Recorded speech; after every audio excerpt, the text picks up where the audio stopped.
Hey, everybody, this is Kenny. Welcome back. I'm so glad you're here. Welcome back to another edition of the Leading from the Middle podcast. This is a podcast for middle managers who want to develop themselves, develop their teams, and improve their results.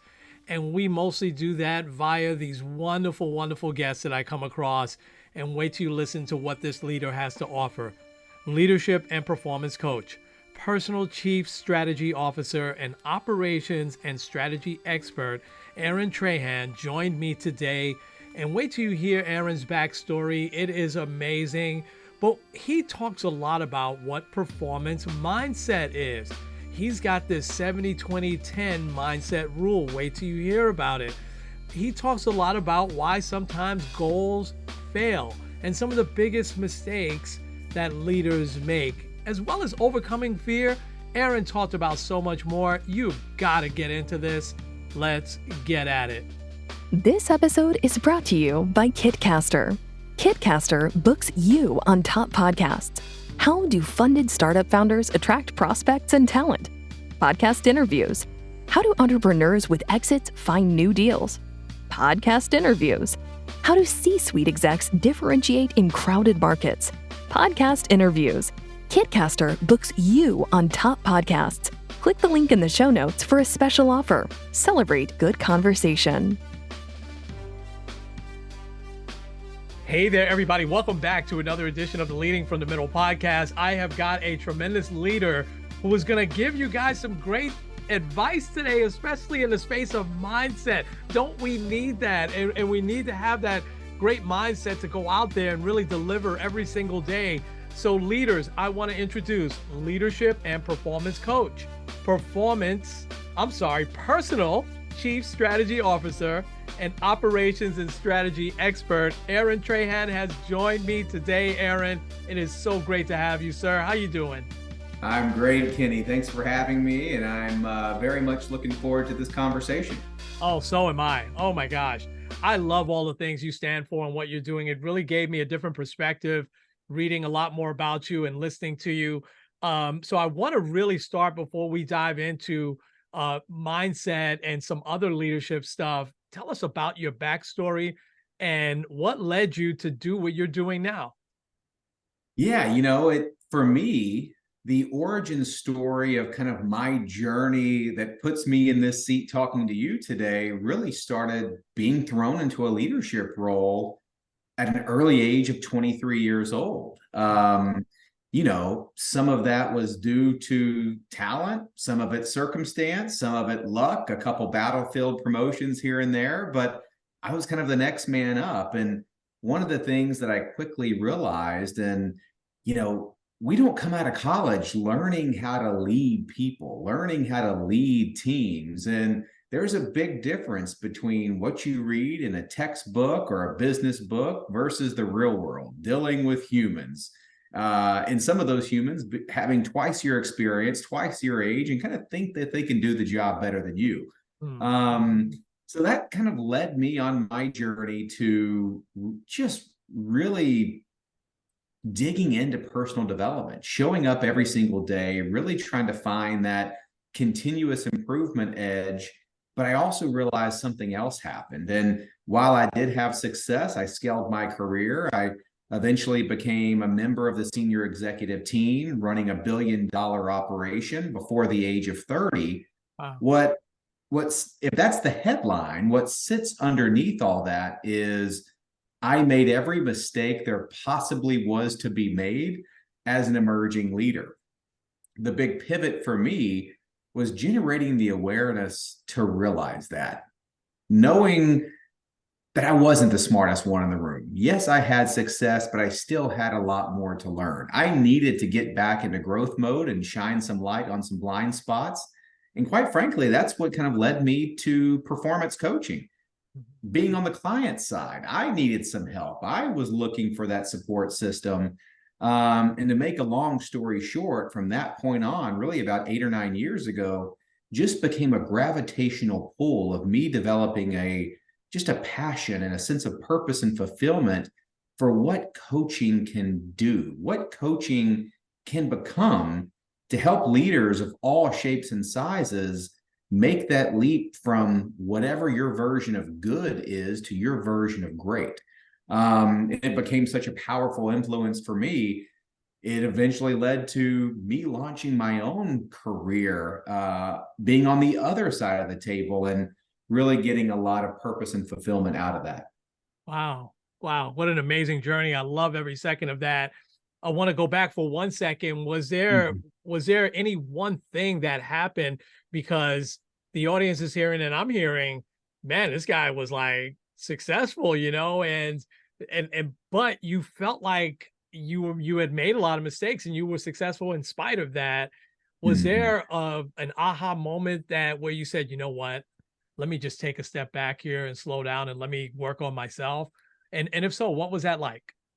Yeah, it's a great question. I wouldn't say it was any one big moment, but a lot of things starting to kind of come up and starting to have that internal feeling that I'm not playing my best game.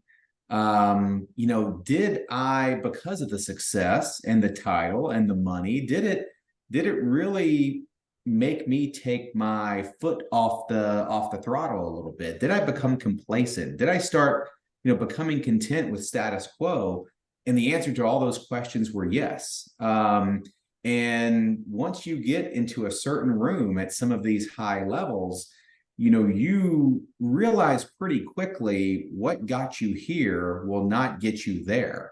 And I knew deep down if my there was a next level beyond that, more achievement, more impact, I had to go back to the drawing board. I had to redesign everything. I had become complacent and I had to go back and check that ego at the door. There's the downside of success, right? The ego inflates. You kind of think you think you can't miss. You think you're the smartest person in the room, and it's just the wrong way to approach it. And it's especially the wrong way to grow. And so I kind of had that check my ego at the door moment. I'm going to go out there and I'm going to invest in a system that's really an investment in myself to get back into that growth mode. And it made a world of a difference. So much so that here I am. It's Yeah. now kind of what led me to a new career path. Yeah. Thank God for this. All right. Yeah. Awesome. Awesome. And I love you. You really, really painted the picture I think that a lot of people go through. So let's dive into performance mindset. I'll just start by asking what define performance mindset for us? Yeah. So I think about performance mindset as really the next level to a growth mindset. I think with the wonderful work that the Stanford psychologist Carol Dweck has done over the years of really Mm, bringing to mainstream an understanding of what a fixed mindset versus a growth mindset is. And while I love everything about a growth mindset, I continue to see a recurring theme with a lot of the groups that I was talking to and a lot of the teams. And while it's easy to say that I identify with a growth mindset, I have this foundational belief, I have all the right thoughts, thinking and believing it's just not enough. It won't take you very far. At some point, there has to be action behind those beliefs. And for me, that's really where that dividing line is what separates just a growth mindset that is a lot of thinking and believing to a performance mindset. It is now the differentiator of the willingness and the desire to take the action, to get uncomfortable, to take some risk, to not be afraid to fail, and to be in such a learning accelerator mode through action that it clearly separates you from everybody else who's just sitting back and thinking about a growth mindset. So it really is that bias for action to put the energy, the action, the activity behind those beliefs. And I think that is a big differentiator, so much so that I think it goes beyond and above of just what a growth mindset is.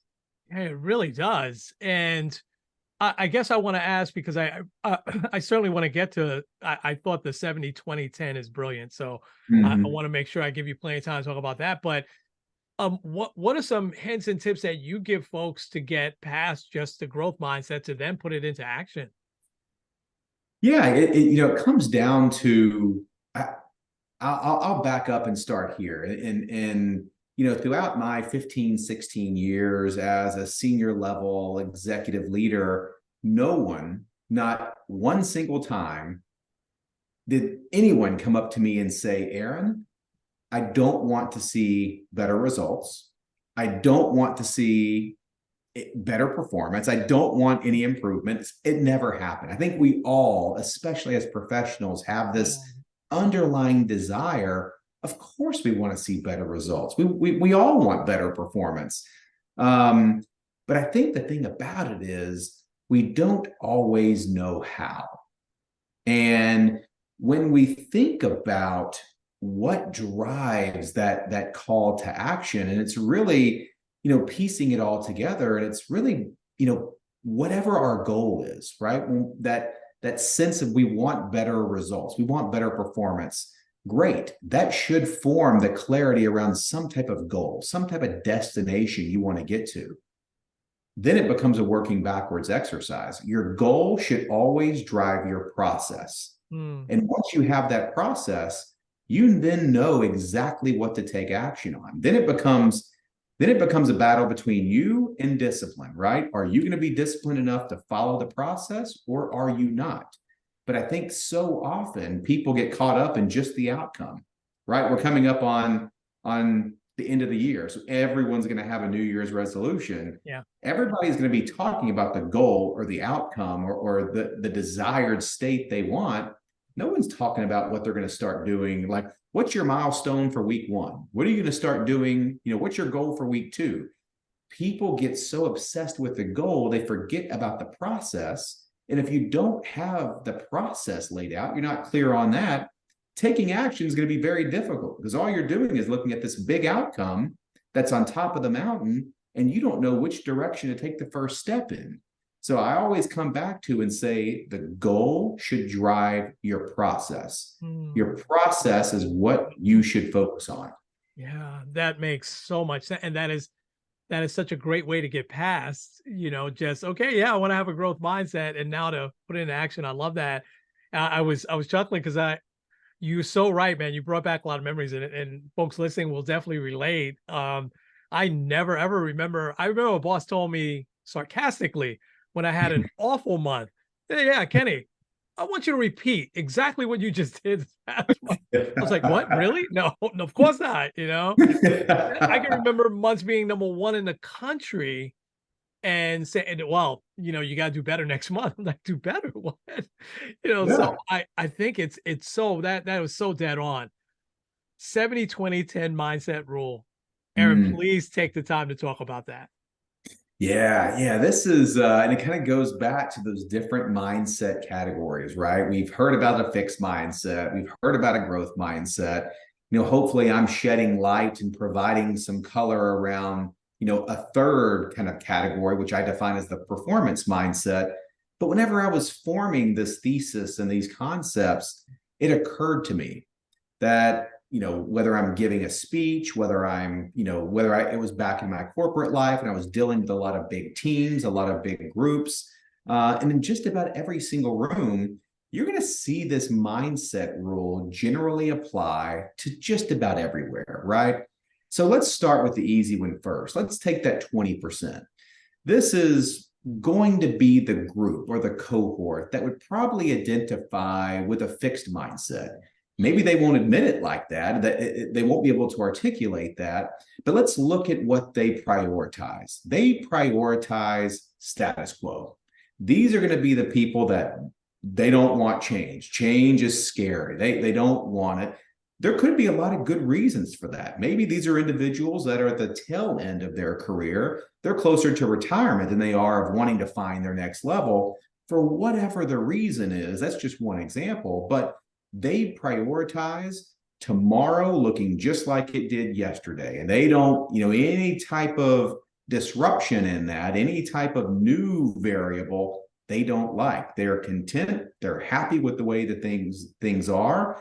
They're typically not there to want to learn and develop. They're there probably to want to dish out guidance or advice. They want to be the ones kind of dishing out the learning, not intaking the learning. So that 20% group is going to be, let's just put them in the status quo mindset or the fixed mindset group. Now let's go to the big number. Let's look at the 70%.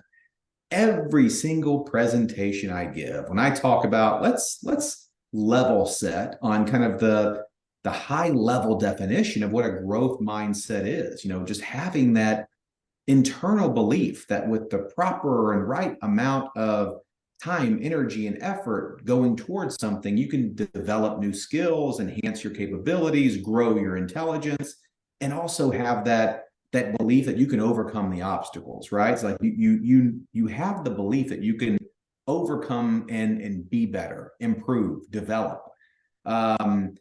Those are things that are very easy to be said. So whenever I ask the question in every single one of these rooms, who identifies with that without fail, 70 to 80% hands go up, right?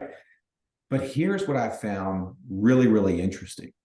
When you zero in on their habits, their routines, what shows up in their actions, they're not all that different from that 20% group. Wow. They're saying all the right things. They may be thinking all the right things. You go to their LinkedIn, they're sharing all the right motivational content, but they're operating much out of a comfort zone. They're operating very similar to being in a fixed mindset, even though they have this belief. And so the missing component is taking action. So, I mean, look, it happened to me. I'm speaking to you today from personal experience. I know how easy it is, especially after some success and some achievement, to slip into that comfort zone, to have an appreciation for status quo, kind of thinking that things are pretty good right now. I don't have to push as hard as I once did. And that's exactly how complacency just needs that little crack in the door to force its way in. And before you know it, leaving the comfort zone then seems so damn scary. You're kind of like, okay, I just want to stay here.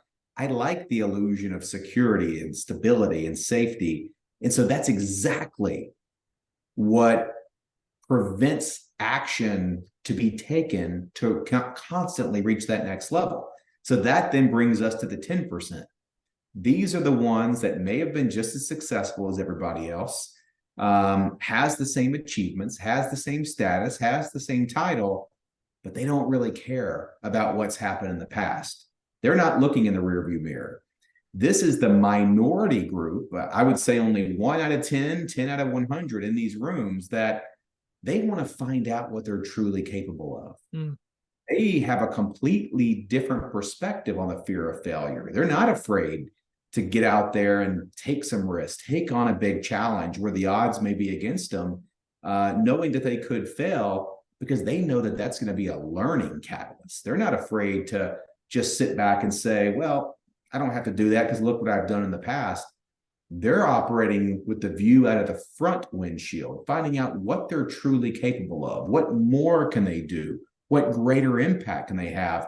And they're the ones putting the action behind the growth mindset belief of finding out what their true potential is. They have an allergic reaction to the status quo. When things start to get easy and things start to get stable, they get a little itchy. They want to keep pushing the boundary. And so that, in a nutshell, is kind of what separates the 70, 20, 10% cohorts in just about every single room you're going to enter. Wow, that's amazing. And it is, there was so many people actually flashing in my head. Exactly. That's so common. You're going to go through, you're going to start seeing faces pop up like 70, 20. Oh, that was a 10. Yeah. Yeah. Oh my gosh. I want to go back because it was something that I jotted down because you mentioned habits, and I think that that's so important. What are some tip-offs for you, Aaron, of some folks that have some really good habits that's going to lead to that performance mindset, and what are some habits that you say, you need to lose some of those and course shift right here? Mm-hmm. Yeah, I think we could go on and on about here's a great habit, here's a bad habit. I think it's going to be very nuanced, but what we can land on really comes down to one word. It's the one word that drives the good ones, and it's the same word that, or the lack of the word, that makes it all fall apart. And it all comes down to consistency. It is, look, I could give you a formula. We could talk about all these novel concepts and acronyms. Once all the smoke clears, is that you could be the greatest in the world, but if you're not consistent, it's not going to matter. You can have all the talent, all the potential, but if you're not consistent, nothing matters. And so you can have the highest intensity of the habits. On paper, it could almost look like, man, are you training for an Ironman, or what are you doing here? But if that program is inconsistent, you give me a program with a fraction of the intensity, but someone relentlessly executes this on a day in, day out, consistent basis, it's going to be that smaller program, that less intense program that's going to generate better results, because compounding works both ways, right? And so you get into a rut where you're not doing the things that deep down you need to be doing to drive better performance and just a better overall life. Compounding goes the opposite way. You've heard about the 1% rule, getting 1% better every day. But what happens when you start getting 1% worse every single day because of your habits? It compounds either way. And so the big crux that sits in the middle is, whatever you decide to do, is make sure that you can do it consistently and be relentless with that almost attack it. That becomes your biggest form of competition. When you can beat that competitor, you can do anything. It doesn't matter what your habit stack looks like, or, once you have the foundation of consistency, you can always stack on top of it. But you can have the greatest program created by the best trainer in the world, but if you're not consistent, it simply doesn't matter. So out of everything else, that's the one thing I can preach is, even if it's small steps, if you stay consistent, it will stack into amazing results that you can always build on top of. But without consistency, you have nothing. Yeah, absolutely. Wow. Exactly on point. You mentioned, I know you talked about goals earlier, but I also read somewhere where you mentioned that a lot of times goals fail. Why is that, and how do we prevent that? Yeah. I think when you look at the failure of goals, you can always point back to the goal structure. We actually touched on this a little bit earlier. It's like, look, we're coming into the New Year's resolution time period, right? When you think about from a personal growth and personal development standpoint, as a society, there's very few, if any, goals throughout the year that we all get as excited about, right? But when we look at the statistics around New Year's resolutions, I think it's 25% of people never make it out of the first week and a half with the goal intact. 65% of people never make it out of the month of January. And by the end of the year, only about 5% of people feel that they were even remotely successful with their goal. So said differently, this goal that we all universally have, that we all get so excited about, has a 95% failure rate. If any business operated at a 95% failure rate, they'd be out of business by the next quarter. So why is that? And I think it comes back down to the focus on the goal, the focus on the output. And we think about this goal as that blinking sign on top of the mountain, when in reality, when we break down what goal achievement actually is, it's just an output. It's just the default output of all the things that we put in from the process and the systems that are generating our inputs. And so when you're too maniacally focused on the output or the goal to lose that 25 pounds or whatever it is, if you don't break that down and almost forget about it, right? Like, that's my goal. Great. I'm going to set it off to the side. Back to what we talked about earlier. What is going to be the process that gives me that output? Mhm. What is going to be the weekly inputs that keep me on track for that output? What's my, and so it's all about the strategic milestones, the strategic markers, and the specifics of it all, because I love to use the SMART goal format. Mhm. Every single goal you have needs to be specific, needs to be measurable, needs to be achievable, needs to be realistic, and needs to be time bound. Mhm. So by when do you want to achieve it? If you can't check all those boxes around a goal, your goal is not clear enough. And without a clear goal, you're not going to have a good process. You're not going to have a good strategic roadmap. Because keep in mind, the goal is not something that you can generate. It's just the output of your inputs. Yeah. So focus on the inputs, focus on the first step, the first week, the second week. The goal takes care of itself.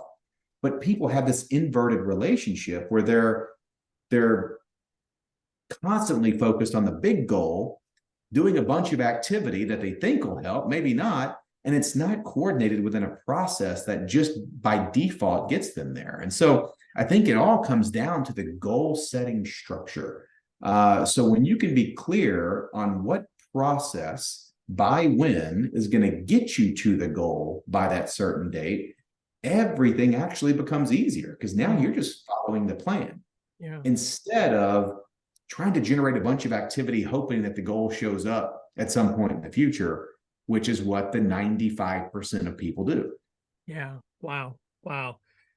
That is awesome. I got to get in one more question. No, yeah, absolutely. This is amazing. I love it. Um, let's say I'm part of now that 10%. I'm on board. I got myself going in a good direction. Aaron, what are a couple of real practical advice that you give to now get my team going towards that way? How can I now get my team onto this performance mindset that I have right now? Yeah, I think this is where, when you can provide almost a framework, right? And as I heard this quote that I thought was absolutely brilliant by one of the, I think was the initial chief technology officer for Instacart. And he put it so beautifully that says the most important thing that leaders should be focused on is making sure that their teams and organizations know what the most important thing is. Yeah. When you really sit back and think about that, the Yeah. most important thing for a leader is to make sure that they are always making sure that their teams and organizations know what the most important thing is. So I Mhm. think it really kind of ties back to that same type of goal setting structure. Yeah. Does everybody know what the goal is? Does everybody know why the goal is the goal? Attach the most minute functions to the goal. Because if everybody knows what we're working towards, how your piece of the puzzle is contributing to the goal, then you can come in with the more functional how to achieve the goal. What are the things that must be true, back to the inputs, for our goal to happen? Mhm. That's where we're focusing in our weekly staff meetings. That's where we're focusing in the monthly town halls or whatever your system is.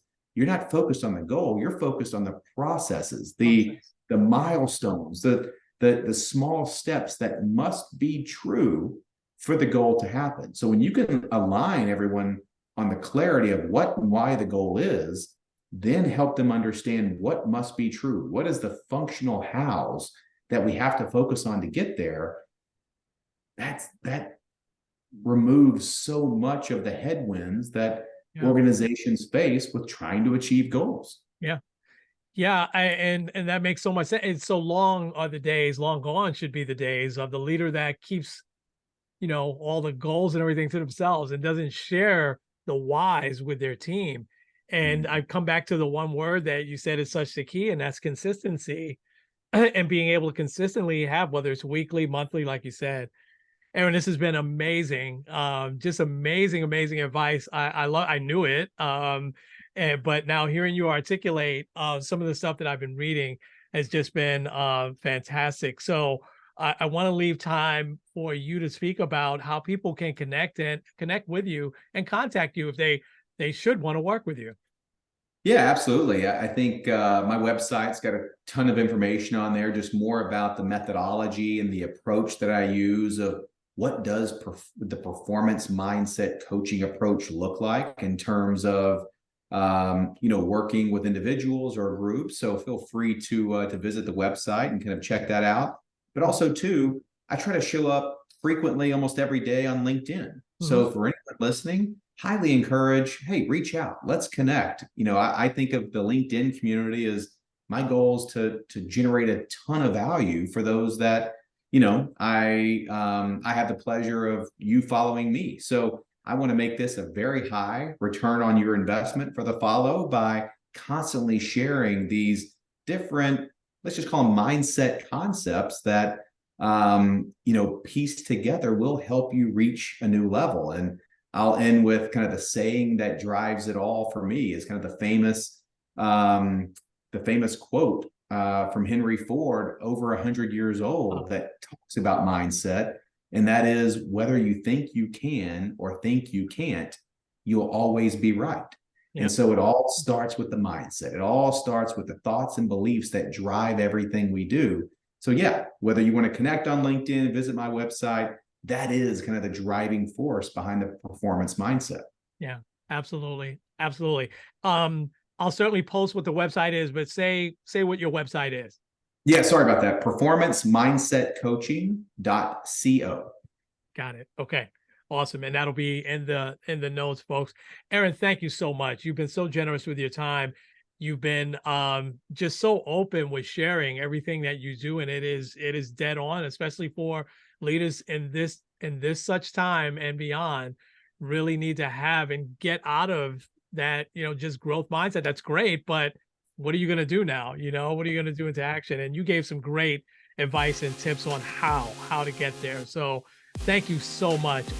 You're amazing. I wish you just continued success, and I'm hoping, praying that people will connect with you. Thanks so much. I appreciate the conversation. Thanks for having me. Oh, it's my pleasure. So folks, we're going to leave it there. This has been Kenny and Aaron with the Leading from the Middle podcast. We will talk to you real soon.